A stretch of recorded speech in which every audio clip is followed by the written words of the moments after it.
Time for my hot afternoon break. Middle of that heat wave, still cooking. And I got a lot of emails to share. And I got a couple other topics that usually I try to stay away from. They're just not that priority. But I'll tell you what, when you're dealing with, potentially thousands of people like we are here in this channel and many other ones, and you watch people's reactions to what people say or want to talk about, and you gotta help but wonder, who taught so many people to react with rage when they hear someone having a different point of view of different topics, reacting with rage and wanting to absolutely demean and belittle the person who might have said something that they don't want them to say. Instead of what they used to do back in the old school days of listen to somebody else speak, think to yourself, well, I don't really agree with that, here's what I think, and then deliver your knowledge, and then come together and help make sense of something, right? It's like the other day when I mentioned about getting a needle, a forced needle. I don't give a shit what is in any syringe or any needle. If a government forces it upon you, it's just my opinion, doesn't mean I'm right or wrong, but the way I strongly feel about that is, I don't care who it is, if somebody is going to force a needle into my body that is worthy of fight or flight, fight to the death, that's worthy of going to war over, as far as I'm concerned. But if somebody has to talk about it, somebody has to tell me about the facts, the honest facts, and I get to canvas and hear from every single professional I can, so that I can come to a very responsible choice for myself, then that's great. But if somebody's in a crowd's gonna ask me, hey man, are you gonna go get that needle? No, I'm not into it. Well, and if you are one of those people who react with wanting to absolutely attack and say, shame on you, shame on this, and blow a frickin' emotional gasket, you need to get yourself checked in. You need to get yourself evaluated and checked in. You cannot think rationally. You shouldn't even be in a public group until you can get your shit together between your ears. All right? You're not being a productive member of community, period. We all count. Everything we see, know, hear, learn counts, and what we learn or what we want to learn about, we're allowed to talk about with each other. Got it? If you disagree with those words, this is definitely not the place for you at all. And I'm going to give you an example of how my stance is on some of these topics on that topic. All right, well, I got you here just for a minute because I'm not scared to talk about it, and I'm not scared to tell people my stance on any topic. I'm not scared. I'm not scared of you. I'm not scared of anyone.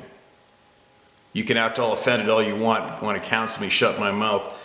You don't scare me.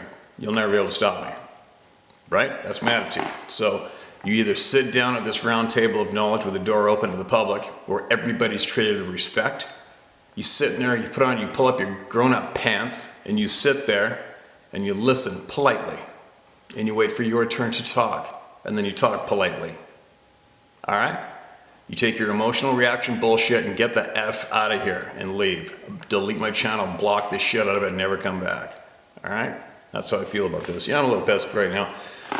We received a little bit of flack, not that the flack doesn't really have an effect on me, but when it comes to topics like these, when somebody tries to make me stop talking, I don't care what it's about, I want to punch them in the mouth. I'm being honest. I'm not tiptoeing around. I'm not scared to say it publicly. That's how you make me feel. Am I going to act on it? Of course I'm not. It's just a regular guy's way of describing his feelings, all right? Anyway, backpedal a handful of days ago, had some guests on the boat, very nice people, very successful people, educated people. One of the couple is a medical professional from Vancouver, right? For me, right on, cool. I have a medical professional on my boat. I can safely, they've already seen who I am. I'm not a threat.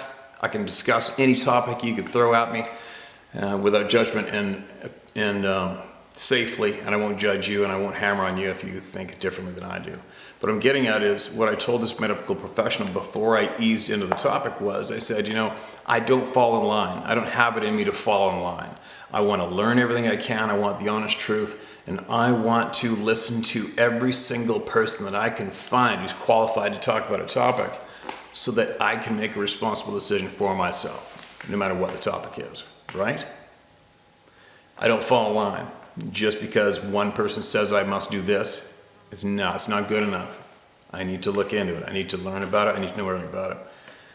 And what I explained to this medical professional was, I go, hey, now I got you here, and I explained that to her, that I don't fall in line. I need to find out. I need to talk to medical professionals like her and others as much as I can. And I explained to her, I said, it's really tough these days to find good, true, honest knowledge. Where do you find it? The people that we're supposed to trust, the people we elect to be in positions to represent us, backfired on us, and that field is dominated by sleazy, opportunistic dirtbags. Easily proven. We don't have to go into it. It's easily proven, obviously. So, and they unfortunately now hold control of what we're allowed to talk about or not talk about, what we're allowed to know and not know. Now they are in control of that, mostly. Except when you come across an asshole like me who persists in speaking freely, not only myself, but many others. Anyway, I explained to her how difficult it is today to find a safe place to discuss various topics and find the absolute, true, honest facts of various topics. It's very difficult today. If you are one of those people who don't fall in line, if you're one of those people who needs the facts, needs the honest facts, it's very difficult to find them today. Prove me wrong.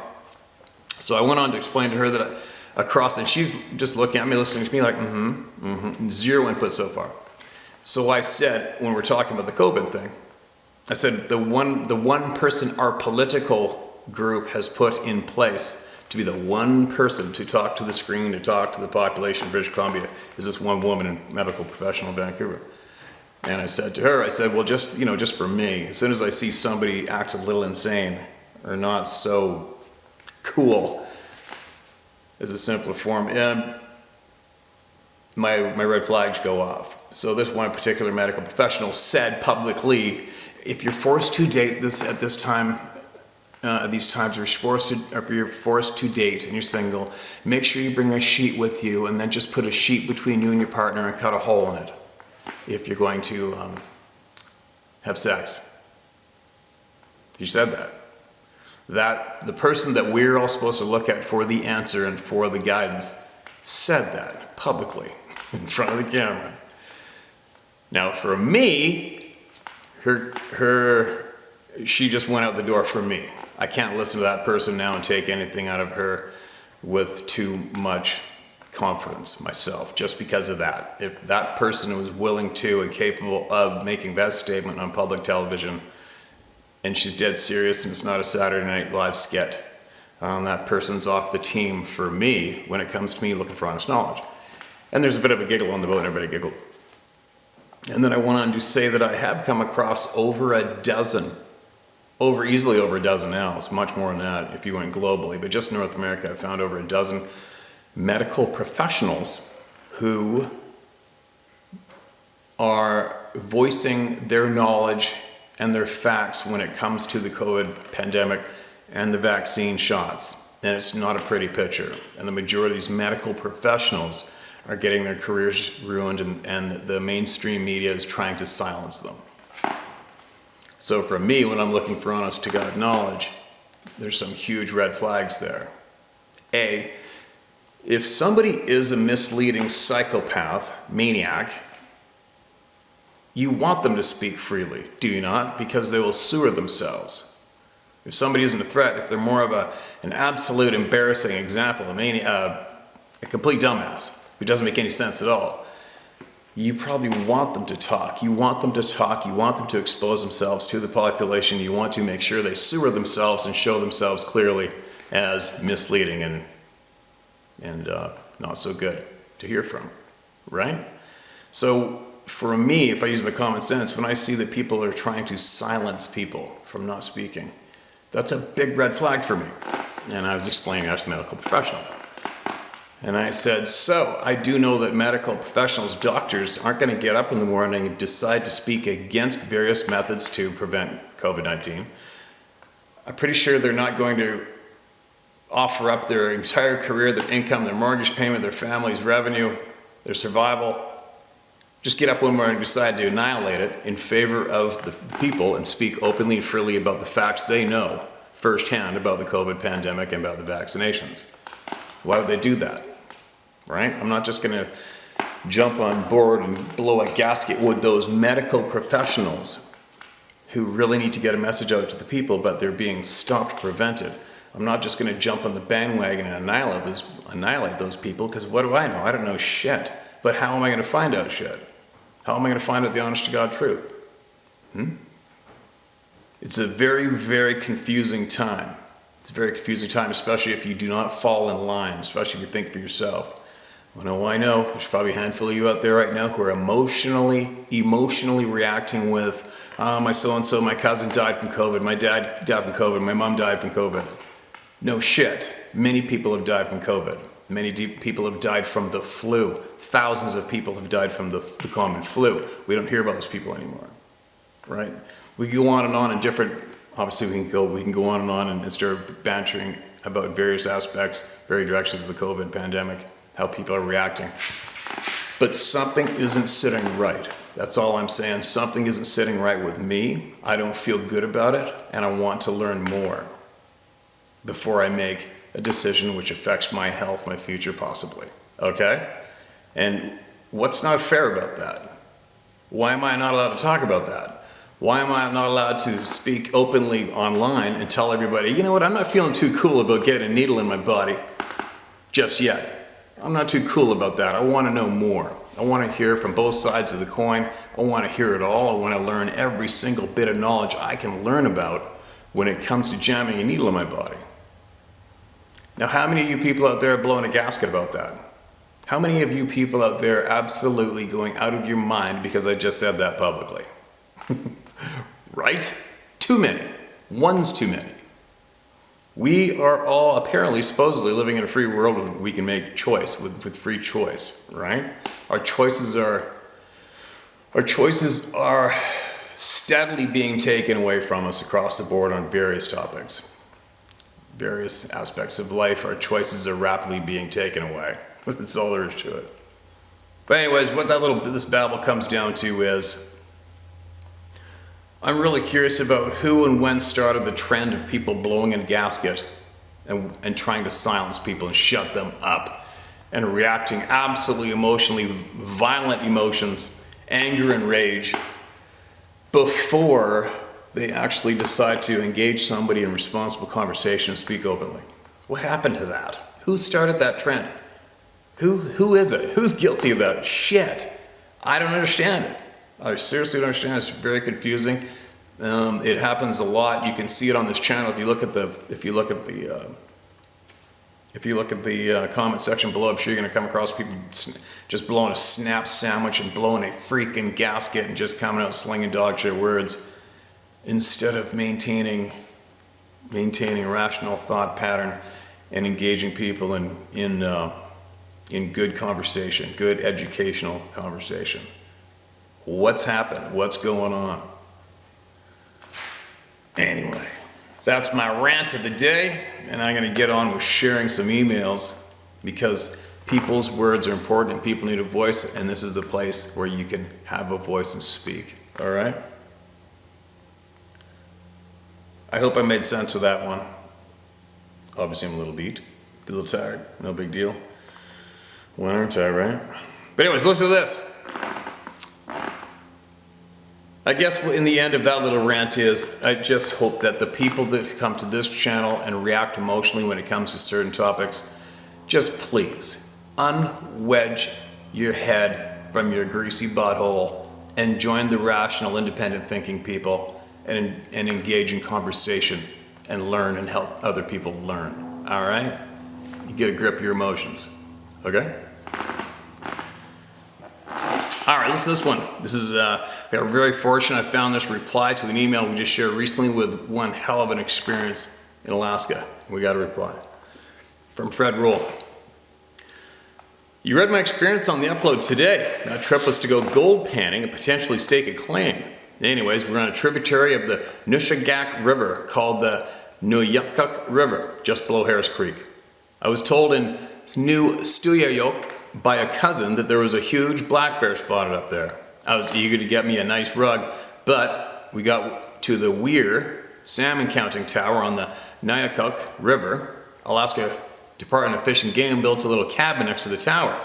We unloaded the skiff and were making use of the empty shack. The Fish and Game personnel were done for the season. I had my cousin run me back downriver to a slough I saw that looked promising. We were on step. When we cut up the slough, the water level was low. There was a high bank on our left and a tree line on our right side about 30 yards from the low bank. I saw a big black dot on the far end of the slough right in front of us. I was extremely excited at the size because I was looking for a big black bear. I brought the scope of the 30-06 to my eye and it was on 3-power magnification. I rushed and shot at center mass. When the 180-grain core-locked soft-tip hollow point hit, this creature immediately screamed and stood up and ran over the bank to our left out of sight. This insanely loud screaming continued as it ran off. My cousin immediately started yelling to help him turn the skiff around. We're almost high and dry because the slough was so low. We had to lift the bow and rock it up and down to shimmy it around.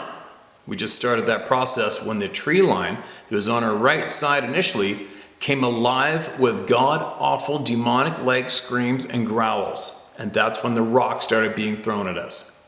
It was motivation to turn the skiff around, that's for sure. My cousin was trying to idle without sucking up mud and gravel into the outboard jet. I started shooting trees along the tree line. Everything inside me was screaming, no effing way this is happening. I was shooting at the trees in an attempt to keep one of the creatures from attacking us during our idle back to the river. I emptied the rifle and pulled the .44 mag out of my shoulder holster and had it ready. We cleared the slough and that's where you picked up the experience in the upload today. I saw 4 individual faces looking in the windows at different times. The face of the first one to look in was ash gray skin tone with a large nose, human-like. The hair was black and reddish-brown tips to the hair. I know this because it was less than 2 feet away, looking me in the eyes. That's when I realized how bad I effed up. Looking at it move away from in front of the window and another larger one took its place. My uncle I spoke of just continued tending the dinner he was cooking, and this thing was literally pounding the shack to the point I thought it would collapse. It is only constructed with 5/8 plywood and 2x4s. Looking back, I think my uncle was in shock to the point of denial. And my cousin was useless once we got back to the shack. Anyways, the second one looking in had a very big head and shoulders and was similar to the first with the skin tone, but was way more robust. Steve, there was the big one and he was the biggest of the bunch. Cartoon big, Steve. This thing was at least 13 to 14 feet tall, looked like a huge tree trunk, legs and arms. The arms were definitely longer than ours. The eyes were amber in color and bright. During the ordeal, I kept thinking, why haven't they ripped me out of the shack and beat me against a tree or ripped me apart? Even now, my heart rate is elevated just thinking about it. I keep getting thoughts about running outside, and at that point, I wasn't going anywhere. I realized then how dangerous they can be by putting thoughts like that into someone's mind. What the F? Looking back, there was a cross hanging above the door, and I wondered if that kept it from crushing the shack like a little matchbox. All the faces I saw seemed to be similar outside of size difference, also no hair on the forehead and cheekbones. The pressure you spoke about feeling in an area when the hair stands on end, I felt that pressure times 10. I was getting the same idea in my head over and over to run for it, but I knew it was being projected on me. I just felt the hate. It was so intense and I was basically alone. I felt helpless, Steve. And like there are not enough gun for this situation, people who gift and yada yada, I feel are being set up, Steve. These things hate us, no doubt. I grew up in the bush and I'm First Nations Alaska. And the village we got fuel at is called Colliganic on the upper Nushagak River, Steve. People have called me a liar, Steve, but refused to go back with me so I could show them personally. I've wanted to get back upriver and face the fear I have of that area. I regret pulling the trigger on impulse. I should have turned the magnification up on the scope and got a better look before committing to the shot. but that's 20/20 hindsight, and I'll have to deal with the dreams I still have about the experience every once in a while. That experience happened in 2006 in mid-September. I am open to anyone wanting to go to the area and check it out. I have no reservations about sharing this experience. If someone looks into going there, just be prepared for the consequences, because my experience is not unique over there.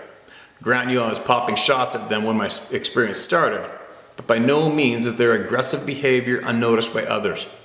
The villagers of Colleganic were dealing with an aggressive hairy man all day, staying indoors and only going outside while armed in very short periods of time.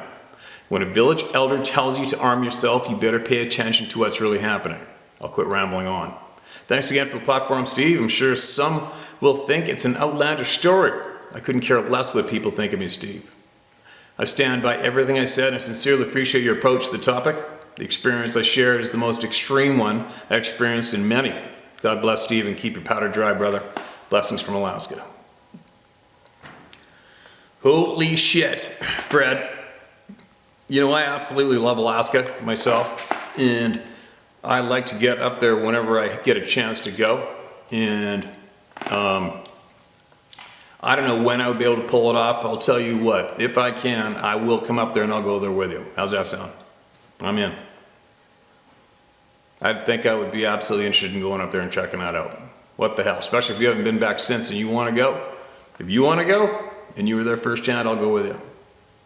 I just got to figure out when I could pull that off. Because I actually have some trail cameras up in the mountains in Alaska. I got to go hike in and fly up and hike in and go grab here one of these days.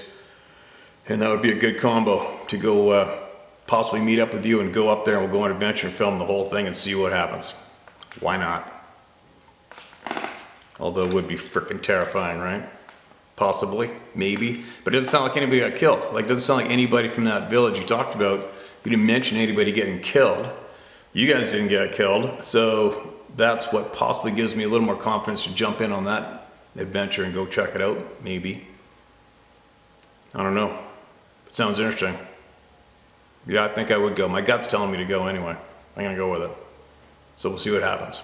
All right, here we go. Let's get into this with another one right away. Shit, I gotta get back to doing Oklahoma 2012. Dear Steve, thanks for the excellent work you're doing helping the people's stories be told. I've been a fan of both your channels and love hearing other people's stories and all your hunting adventures. Now to the story. It was rifle deer season in Oklahoma, specifically the Stillwater Creek area west of Highway 86. I don't want to get more specific than that because it wasn't my land. My buddy from high school had about a half a section, 320 acres, kitty-cornered each other. We always hunted a hill between these patches of trees that lead down to a few wheat fields. Well, one day, my buddy and I were sitting out on the hill and we saw a few does, nothing very exciting. It was getting dark, so we both headed back to my truck. We made our way to the first field where about 6 does were still eating. We crouched down and watched them until they wandered off across the creek. We could still hear and see them, but they didn't seem to see us, so we continued our walk. When we got next to an old oil field area from one of the many oil booms, we heard something that neither of us could explain.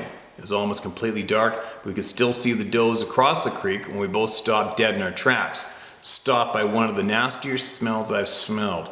It smelled like a combination of rotten flesh and skunk. We stopped, and right when I said, "Hey, do you smell that?" from the tree line or behind the tank batteries came a whoop sound. It was low to high-pitched at the end. Both of us looked very confused. Then we saw the deer's reaction, and that's what alarmed me. The deer who had earlier been eating with no care in the world then, as soon as they heard that sound, they lost their shit and ran everywhere, snorting and making all kinds of noise. We briskly continued our walk back to the truck. When we got there, we both sat and discussed just what the hell that smell and noise was. Thanks to this channel, I now know what we experienced. My friend then later told me stories of how his brother's fearless little dog would fight or chase any wild animals, but in this area the dog would sometimes act terrified for no apparent reason. This experience didn't stop us from hunting there, but it always made us on our toes. We never touched our guns through this whole event. Maybe that's why it was so tame. I had a 30-06 and my buddy had a 308. Thank goodness we didn't try to use them. Thank you for all you do. My name is Nathan Nelson. I no longer live in Oklahoma, so sharing my name will be fine. I now live in the beautiful San Juan Mountains and collect 10 cords of wood each winter. For each winter. Thankfully no sightings during those adventures. My wife and her mom, when she was a kid, lived out in the Death Valley area. They're driving back at night when one of those truly deserted stretches of road when my wife says she saw a really tall, skinny, hairy man walk across the road in 3 steps, then off into the desert. A few miles later, their tire fell off because someone didn't tighten the lug nuts, and they almost crashed. They waited 4 hours for someone even to drive by to help them. Keep on pumping out the people's word. You have an army of support and good people willing to help you if you let them. Godspeed with your endeavors. Sincerely, Nathan Nelson. Nathan, I absolutely appreciate the time that you took to email me and share with everybody here. All right, man? Time's precious for every single one of us, and I really, really appreciate that. And if you come across any knowledge you think that people could benefit from, get back to me, all right, man? And be safe out there, for sure. The story I've been reluctant to tell. Hi, Steve. So I've been on the fence about sending this ever since I found your awesome channel in November 2020. Until now, I've only told one other person about this, and that is my son, as we shared an incident roughly 5 years prior in an area called Desolation Wilderness, so I knew he would understand. Please just use my first name for this, so here goes. I was solo hiking a trail that I've hiked on several different occasions. This trail, Snow Valley Peak, takes up 5 miles before it evens out for a bit and then continues in several directions at that point and is heavily wooded for the first 4 miles. I was roughly 3.5 miles into my hike when 2 young women and a dog came blowing down the steep trail, and I'm fairly certain that they didn't even notice me as they ran by back towards the parking area. I stood there for a second, kind of shook my head, continued up the trail to do a switchback when I saw a small dog hunkered down and trembling uncontrollably, and he had soiled the ground. I couldn't believe these women would run off and leave that poor little guy who was on a leash, and that pissed me off. I bent down and gently petted the guy on the head and quickly checked to make sure he wasn't hurt. He wasn't. I felt bad for him and picked him up in my arms, and he looked up at me with the saddest, most scared eyes I can recall. That's when I noticed the most massive beast I've ever seen. I would estimate around 7.5 feet tall and well over 500 pounds. The angriest features I've ever seen on a face was staring me right in the eyes. I simply froze and didn't know what to do. The little dog tried to push his snout deeper into my grip, and as he did, the creature closed his eyes for a second or two, and when he opened them again, he looked at me and then down at the little guy in my arms, and the anger from the creature drained from his face, and a sense of calm and peace washed over me. I looked back down at the dog, who was still shaking, when the thought popped in my head that the creature wasn't mad at me, but at the 2 women for leaving their dog. When I looked back up, the creature was gone, without as much as a sound. Weird. I stood there for a minute, wasn't sure what to do, so after 30 seconds or so, I decided to head back down the hill to see if I could find the women and reunite them with the little guy. I found them both hiding behind a huge granite boulder, crying and shaking. I explained what happened, and both women were thankful. As I was handing the pooch over, he tried to cling to me and didn't want me to let him go. I had this just overwhelming sense of peace about me. I decided to finish my hike. I kept looking around for the rest of the day, but never saw nor heard anything else out of the ordinary. This is my experience, so thanks for listening to it. Sincerely, Brian. Brian, that's one hell of a story. And you've been, quote, reluctant to tell. Well, no doubt, man. I mean, imagine you just told that to a group of random people who didn't even have a heads up it was going to be the Sasquatch topic, right? If you did not have a clue about what's going on out in the real world for real, and you heard your story, you would probably look at you like you had just done 6 hits of acid or something, right? And been laughed out of the frickin' room. Whatever. It's a hell of an experience. I wonder did you ask the women what they saw? What was making them hide? What did they see? It would be interesting to know what happened there right before you got there. Crazy. Crazy, crazy, man. It's endless.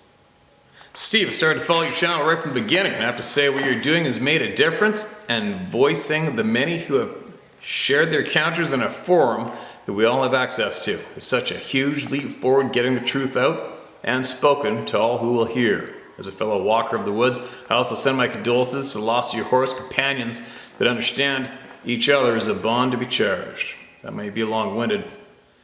Alright, my encounter took place in 1978. I was 16, living in Kelowna, BC.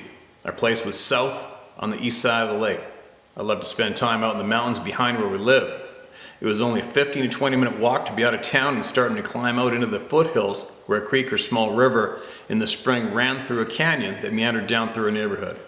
As a young boy growing up, I spent a lot of time venturing out into the woods. I believe I was 8 when I took my first real hike by myself. I loved exploring the hills and mountains that continued to climb for miles behind our little community. This creek I would follow for miles, and the steep canyon walls had areas where cliffs had formed and made it difficult to climb out of. But I had found the trails and impressions of animals for better travel up and around these troubled spots. One day during the summer, I took my brother and sister and a girlfriend for a little walk up past the falls, which are about 2 miles from our house. This particular day was beautiful, bright and sunny, clear blue skies. It was just a perfect day to be out exploring. We had gone about a quarter of a mile up the creek, and we came around a corner to find a stretch of bedrock about 100 feet long that was exposed from the water, carving and running over it for many years. And as we walked along, I saw a sandbar about 6 feet long, and the creek was running along one side of this sand.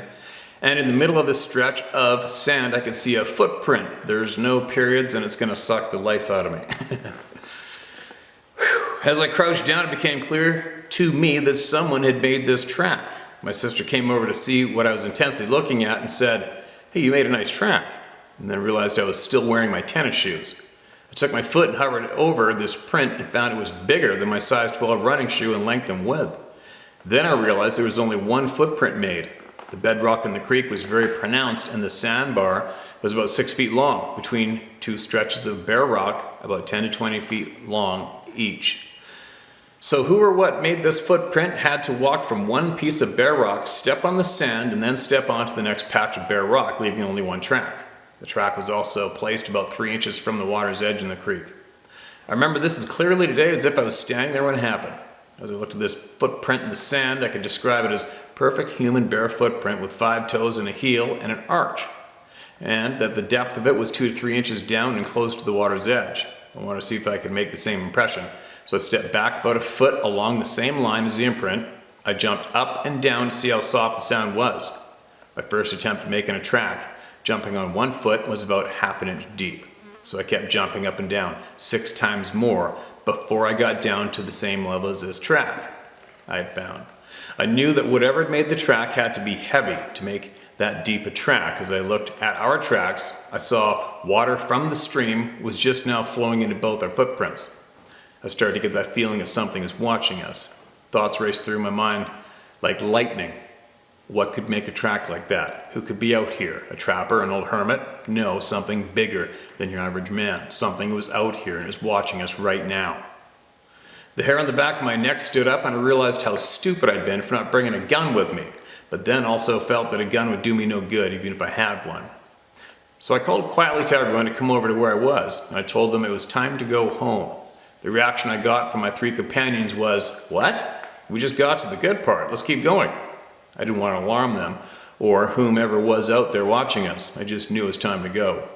That track had just been made a minute or less before I made mine, and I knew right then that I had to get my little group out of there now. So I guided everyone out of the creek bed, made a way to the trail I knew of that would get us out of the area quickly and down up the mountain another way. I remember them asking me why I was so jumpy and nervous, but I didn't answer till we had gone a mile or so down the trail. I said it's probably a bear or cougar that was watching us. And my brother and sister looked at me and said, "Who made that footprint?" I didn't answer them, but we knew what it could have been. We just didn't want to say it. Second incident. About 3 or 4 months later in that same year, I went out in the afternoon to get some firewood and also to just explore a little up the canyon. I was walking up the same creek about a mile down from the falls where the canyon comes to an end and spreads out to the right like a delta does on a river. At this point of the canyon, the walls were very steep and close together like a 60-degree angle on both sides. Pine tree and aspen and birch grew along the water's edge, along with some big cottonwood trees. I chose the tree to cut down right next to the water's edge, which was about the base of the canyon wall. This section of terrain was fairly level, and the creek was flowing about 12 to 18 inches deep in a stretch of about 100 feet long by 25 feet across, with rocks about the size of bowling balls laid out side by side, so the water was pretty level and loud as it rushed by. The weather was getting down to freezing at night, but during the day it was still warming up in the high 30s, low 40s. I had my winter coat on with a couple extra shirts. As I started working on this tree, which is about 3 inches across, I was warming up, so I took off my coat and shirts and continued chopping on my tree. I was using a double bit axe. About 10 to 15 minutes into my work, I had a sense of someone looking at me. I stopped and looked around, but I couldn't see anything as I was down in the bottom of the creek bed with the rush of water and a little wind in the trees. But that feeling of eyes on me was constant. I just passed off as a cougar or bear, which would leave you alone for the most part. I spent 45 minutes chopping on this big tree, watching the chips fly, and working up a good sweat too. While I was working, I couldn't shake the sense of something on the other side of the creek watching me, but I couldn't see anything.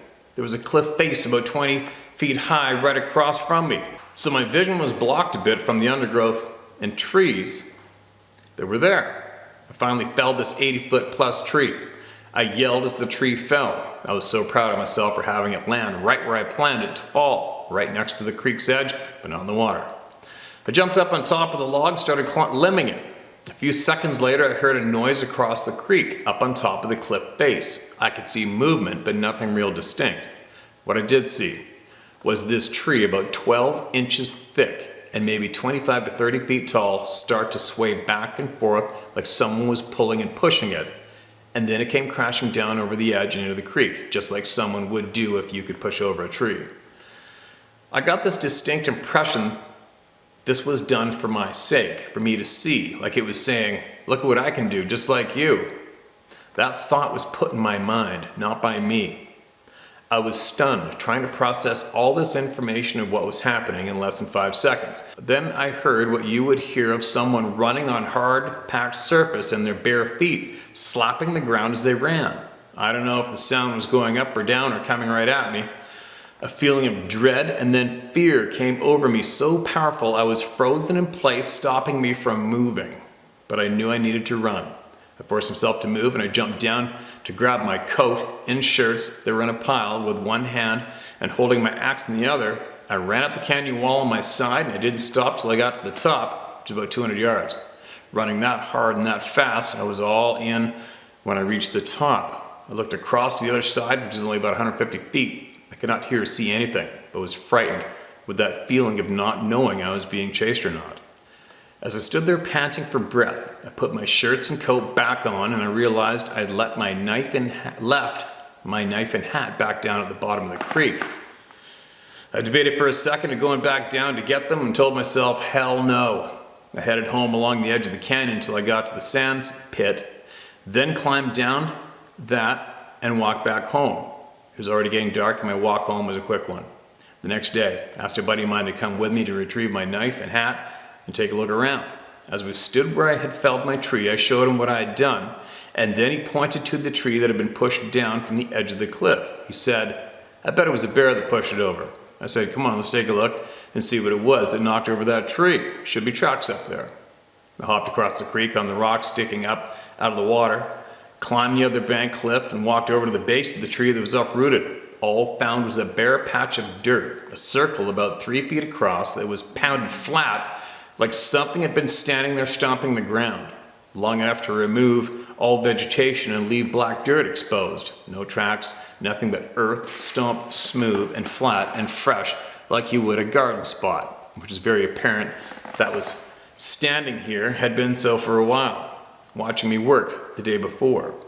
I asked my friend if he could tell me what he saw. He said maybe a bear did this. So I asked him to show me the bear tracks. All we could see was fresh packed earth with no claw marks or indication of a track of any kind. And the tree had no signs or scratches or claw marks on the tree, on the trunk of the tree either.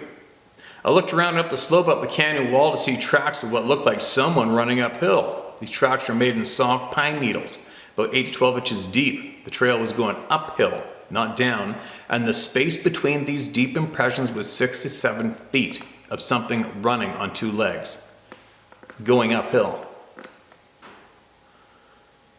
We followed them up to the top, keeping to one side as not to disturb the trail. The trail led us to a bench area with a thick forest, and after a few hundred yards, the trees got more dense and dark, even though the sun was up with the clear blue skies overhead. We stopped because the trees were growing smaller and tighter together, making a wall that you could not penetrate.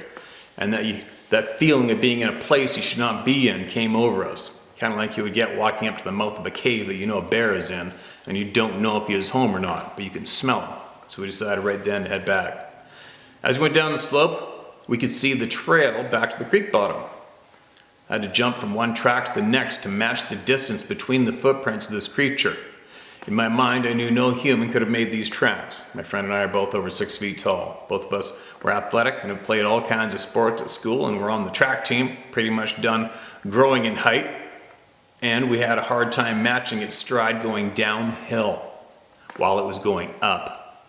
Two-legged creature running uphill in a very steep sided canyon wall, about 60 to 65 degree angle. I think my friend became a believer at that moment. No bear runs on 2 legs or can spread his legs to match a stride 6-7 feet, let alone running up a steep hill. We had to jump down the hill to match the stride of this creature. I wished for a definite track so we could cast one, but there was no way you could. The prints were like deep impressions and thick pine needles, but very defined and nothing like I had ever seen before. I followed deer, elk, foxes, bears, black and brown and white, muskox, caribou, moose, cougars, coyotes, wolves, and everything else you could track or hunt in the woods, and nothing I knew could make these tracks, especially where we found them. I'm 6'2", and as a youth, I was very much involved with cross-country running. Also been on the track team and most other sports that the high school provided. I'm no slouch when it comes to walking and running in the mountains of the woods. We were extending ourselves to make a 3-foot stride up this side of this canyon wall in deep pine needles. As I look back on this, I remember that this particular part of the canyon wall had no game trails or any movement due to the steepness of the terrain and difficulty of walking in this area of the mountain. Whew. Okay, Robert, listen, I read the rest of your email to me as though you did write it to me, and it's a long one, all right? And the rest of your story was conversation between me, and I appreciate your words and I appreciate you sending it in. But I had to cut it short because we need to share the experiences with the people here online, okay, buddy? And sometimes a lot of people, they're getting it all out there, they're excited to share with me, and I appreciate every word you sent here too. But I gotta save the video time online for the experiences to get them out and get them shared with everybody so they can learn from those experiences, okay, man? But I read the rest of your email to me, and I appreciate everything you sent. If you come across any other knowledge you think you can help people with here, please send it, okay, my man? And I appreciate your share. I appreciate it big time. Titled, "It Was in the Tree." Hello, Steve. Hope you're well. Big fan of yours. Withhold my name, please. I'm in Kamloops, but lived all over BC coastal area. Finally got enough balls to write you about my encounter with the Sasquatch when I was just a kid up near Alaska. You can imagine the wildlife up there, Steve. So awesome. When I was 9-10 years old, I lived in the border town of Stewart, BC, 3 kilometers from the Alaska border. Our friends and I were playing around a swamp area behind our rows of townhouses on the outer end of town along a bush line of the forest. One day back in 74, 75, we built this flimsy raft in this tiny swamp. We previously used all our nails up for our cool 2-story tree fort built nearby. So we used a rope instead to tie together a long, thin logs as we proceeded to paddle around some in this small swamp. The raft started to come apart. So my friends and I, to which I remember the names for 2 of those friends, ran fast to the end of the raft to jump to shore. We landed on the muddy shoreline. I hear this terrible roar or scream. I turn to my left to see this huge black animal. Not sure the weight or actual size. Bear size, I would guess. It was hunched over on a branch of a large tree. It was hulking in stature with big white teeth, screaming bloody murder at us. My heart is pounding now just thinking about this animal in this tree screaming like a banshee. We ran so fast out of there, my feet barely touching the ground. It was not a bear. I know that for sure. We ran into black bears and grizzlies often in Stewart as we played around the whole town and mountainous area of British Columbia. I never talked about it to my brothers or sisters. They would have laughed and thought we were full of it. We knew if we went home to our parents about any of our bear sightings, wolves, etc., many other larger creatures up there we would run into on a daily basis as kids, we'd never be allowed out if my parents only knew what we were up to. LOL. My life up in Stewart was always adventurous, like Huckleberry Finn. So many things we did without parents watching all the time. I feel sorry for kids nowadays. Thank you, Steve. I can't tell you how much the weight has been lifted off of me. These guys' names are Kenny and Kevin McDonald if they ever get a hold of you. I had to move suddenly from family illness. Wow. Okay, man, I don't believe I did read your name. It says to withhold your name and you wrote it in here twice. But thank you so much for sharing that. Appreciate it. You imagine how many kids have seen these things and they're too scared shitless to share with the family or tell anyone? Which is so freaking wrong, it's ridiculous. You know, when you see something that scares the living shit out of you, you see something that is absolutely amazing, or can even potentially change society as we know it, and your family is not a safe place to share it. Isn't that sad? I wonder how many families out there watching this channel right now are actually not a safe place for their family members to share shit. Isn't that a sad thought? But it sadly is true. It's commonly true. But anyway, I gotta get going again. And take note one more time in case you missed it in the beginning of this video. What I'm getting at is we all deserve the right to speak about topics openly with each other. No matter what our stance on the topic is, we deserve and own the right to speak about it. If I or you want to gain more knowledge about a certain topic, especially when it comes to health, we deserve every bit of right to look into as many different avenues of knowledge as we can to find out the honest to God truth for ourselves. Nobody is in the position to dictate to us what is or isn't when it comes to facts, right? We've got to learn on our own. We've got to look into it and learn on our own, especially when it comes to our own health. What's wrong with saying that? What's wrong with that? Right? You imagine what I just said this last minute? If it makes you angry, just how frickin' messed up you gotta be, right? People. Anyway, back at it. I'll be back with way more shares, way more words and facts from way more people shortly. And I cannot wait to dive into my inbox and find more knowledge from the people, man. It's funny, after leaving my inbox alone for a couple weeks, this is probably one of the first times I actually realized, holy shit, I get excited every time I crack open my inbox to see what knowledge is sitting there for all of us from the people, right? It's a damn good thing.